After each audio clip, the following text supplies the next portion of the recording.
I have a question that I would like to ask you today.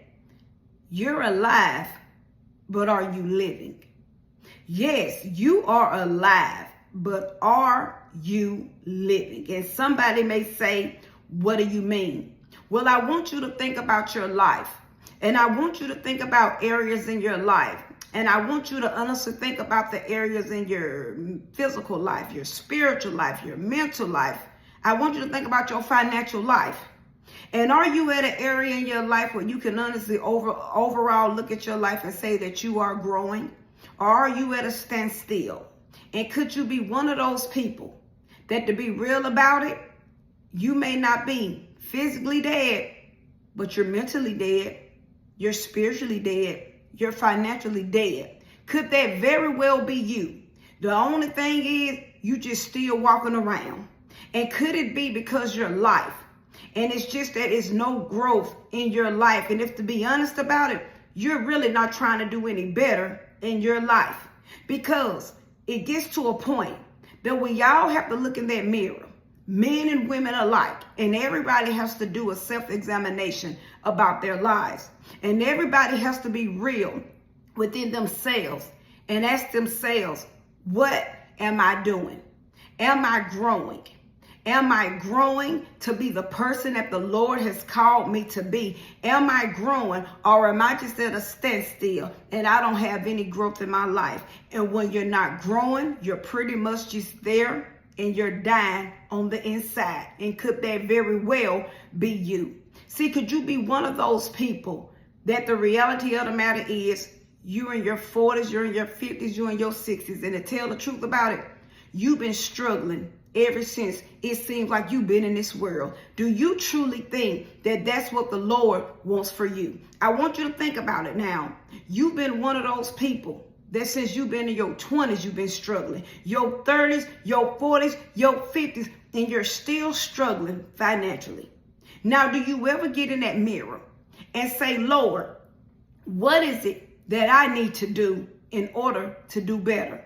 Could it be my spending habits? Why I need to do better? See, it's more than just praying to the Lord and saying, Lord, I want to win the lottery. It's more than praying to the Lord and just saying, Lord, can you just send somebody to wipe all these bills away from me? It's more than that. When is the last time have you just ever prayed and you just ever went to the Lord and said, Lord, what do I need to do better so I can be better in my financial life? You know, when I think about what the word says, seek ye first the kingdom of God and his righteousness, and all these other things will be added unto you. So what I had to learn up in my life and growing in my spiritual journey is that the Lord wants best for us overall. Not just in our spiritual journey, but the Lord wants best for us in our financial journey too. And what I had to learn about my financial journey was when the Lord started opening up my eyes to things, I had to truly start questioning myself and saying, do I really need all these things? What am I doing with my money? Am I truly just wasting money on these things? See, what I've come to realize that the Lord had to teach me is that you can have more money if you start wasting your money on these things. Start saving more money. And those are the things too that the Lord teaches us when we truly start seeking after him. And I want you to be real with yourself. Is it any growth in your life that you can say, I'm becoming a better person? See, can you overlook your life and say, I know back then, 10 years ago, I was a bitter person.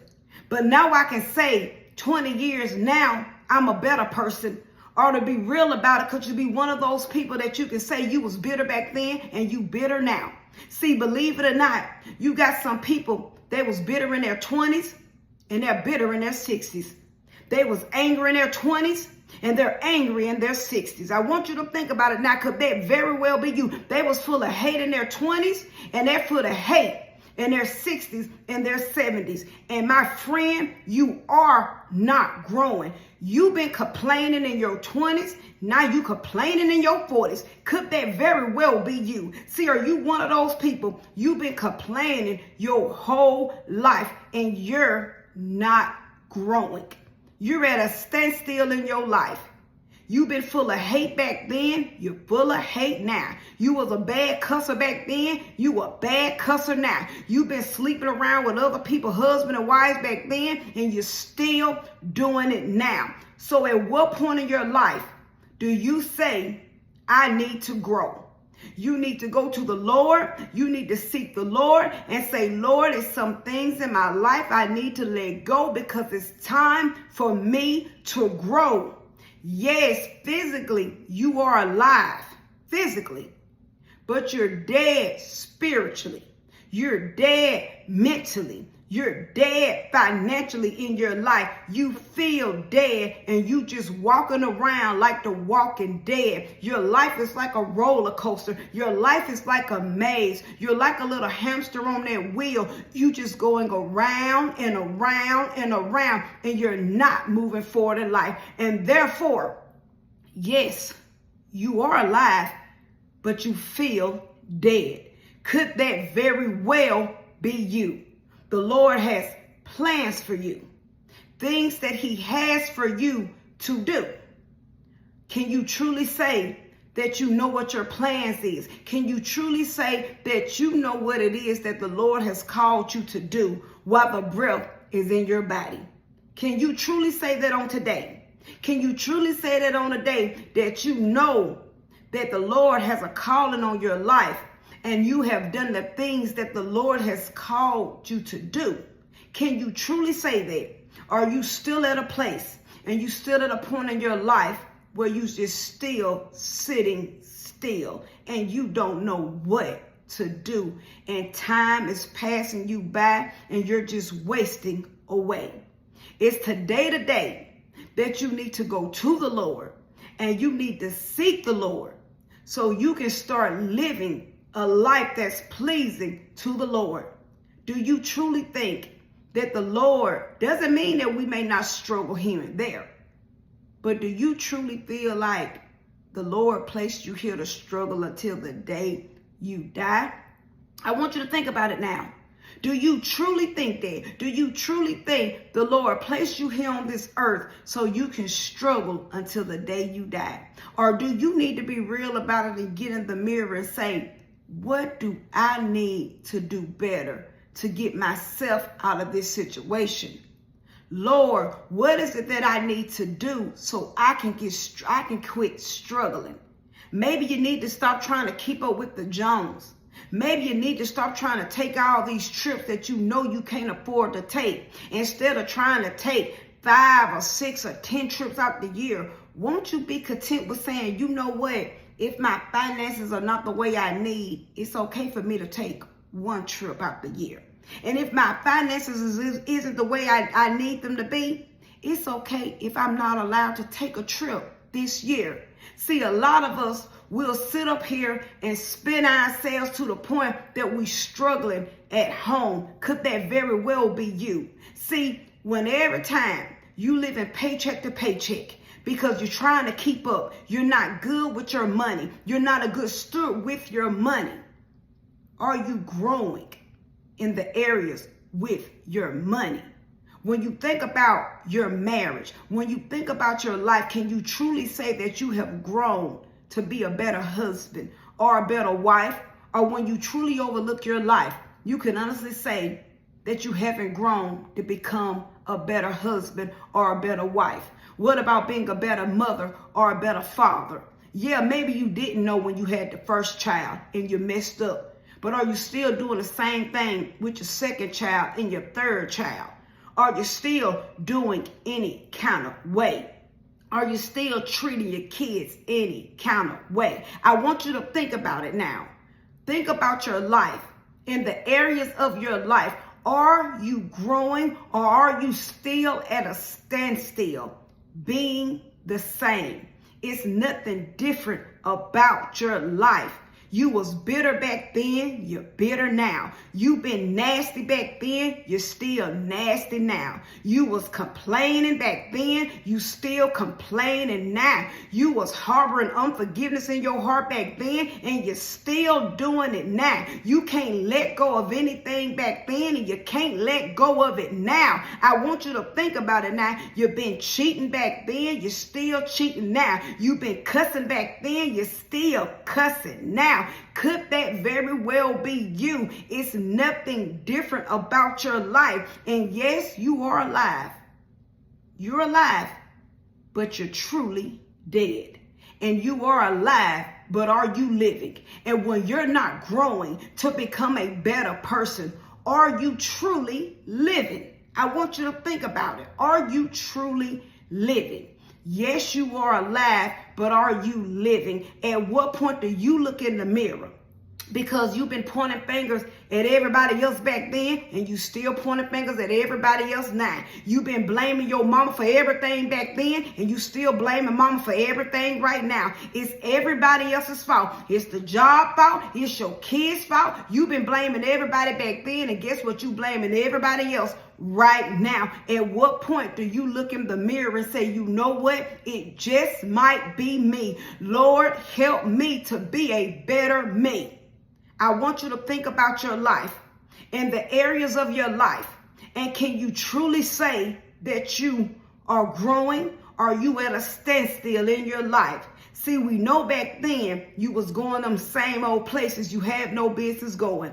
But even when you look at your life now, 20 and 30 years later, you still going them same dead-end places. You still dealing with them same dead-end people who you've been with back then, and you still dealing with them now. You say they've been taking you down back then, and they still taking you down right now. You've been dealing with that no good man back then, and guess what? 20 years later, you're still dealing with that no good man right now. At what point in your life do you say, I'm going to need to let some things go in order for me to grow? That's the only way that I can grow. I have to get to a place where I got to start letting some things go. Lord, I have to come to you, and I have to surrender to you if I know I want to get my life together before you. Yes, you are alive, but are you living? And if you're not growing in areas of your life, are you truly living? I want you to think about it now. You don't know your purpose. Are you truly living? Think about it. And it's today that you need to put the past in the past. Somebody on today need to let the past stay in the past and say it's time for me to grow. I need to quit pointing fingers at everybody else, and I need to start pointing fingers at myself. It can't keep on being mama's fault, the job fault, the family fault. But what is your fault? You've been doing it back then, and it hasn't gotten you anywhere. So don't you think it's time for you to change? Just think about your life. Think about your physical life, your spiritual life, your financial life. Just think about areas in your life. Isn't it time to do something different? Because if it wasn't working for you back then, and you see it still ain't working for you now, don't you think it's time for you to switch something up and say, I need to do something new? It's time for me to do something brand new. Let's go to the Lord. Let's seek the Lord so we know that, number one, we can be living a life that's pleasing to the Lord. And we can be growing in the right direction that we need to be growing for the Lord. Let's go to him. Let's seek him. And we can know when it's all said and done, we can let anything go that don't represent him, and we can do much better by him. We're not called to struggle all the days of our lives and die. We're not called to have a bad marriage and die. We're not called to have bad friendships and die. You're not called to have that hate in your heart and die. You're not called to have them grudges and holding all that mess inside you and die. The Lord didn't call you to complain all your life and just die. And somebody on today should say, I want to do more than just live that kind of way and die. But I want to live a life full of purpose before I leave this world and die. Could that be you on today? To say, Lord, I have more to do and I'm ready to start doing it, and I can only do it and get on track because of you. Let's seek the Lord so we can truly live our purpose that we're called to live from the Lord. And he'll direct us in all of the areas of our lives so we can do better by him. And on that day, we'll forever be greeted by him. So always remember my closing. Self-examination is the best examination. And Jesus Christ is Lord, and he's all we have. Have a great rest of the day.